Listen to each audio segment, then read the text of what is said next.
Welcome back. I'm joined by Hannah and Nicole from Anew Hospice. Guys, thank you so much for joining us. Thanks for having us. So Hannah, what is Anew and who do you guys serve?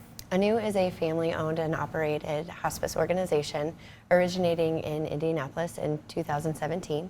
We came up to Fort Wayne in 2023 with a primary focus of providing high-quality, personalized comfort care wherever somebody calls home. We service all of Allen County and the surrounding counties, including DeKalb, Noble, Whitley, Kosciuszko, Huntington, Wabash, Adams, and Wells. And some of those counties are a little bit more rural. Nicole, why is it so important that you guys serve those communities? Yeah, some rural counties are a little bit more resource-stricken with their healthcare needs, as well as the location being a constant struggle, whether you can't either get into your vehicle or to get to your appointments, or it's just a distance away. That location base, it kind of puts a struggle for the patient and the family as well, and hospice helps bridge that gap to help bring those services in home, so that way they don't have to go out. So Nicole, what does a typical day in life look for visiting patients at home? Yeah, we typically go for a patient-centered approach, so it really depends on what the patient's and family's needs are in that situation.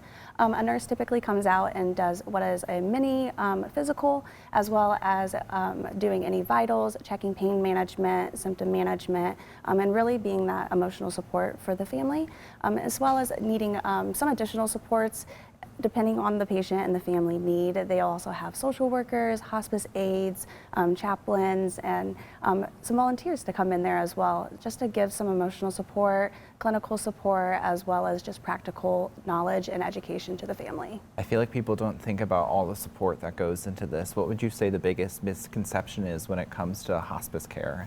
There are a lot of misconceptions surrounding hospice care, but I think one of the biggest ones is knowing when to bring hospice services on board.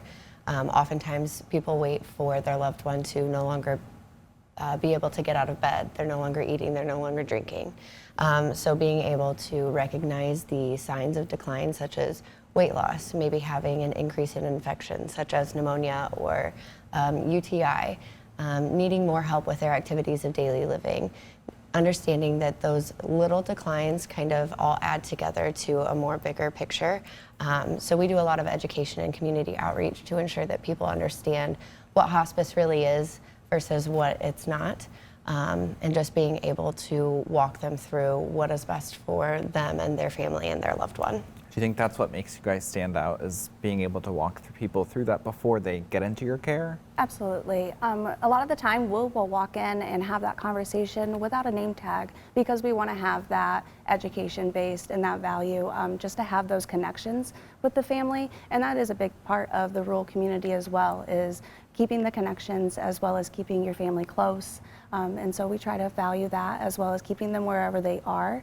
And then we also are a smaller knit community, so we really take that time to hone in on family needs, patient needs, and whatever they're going through during that time. Yeah, I think it's so important to have someone like Anew to have those conversations when it comes to that time. Thank you guys so much for all of this great information. And then you can find all of this information on your screen right now and at 21alivenews.com. Just click on the Lifestyle tab and be sure to let them know you saw them right here on 21 Alive.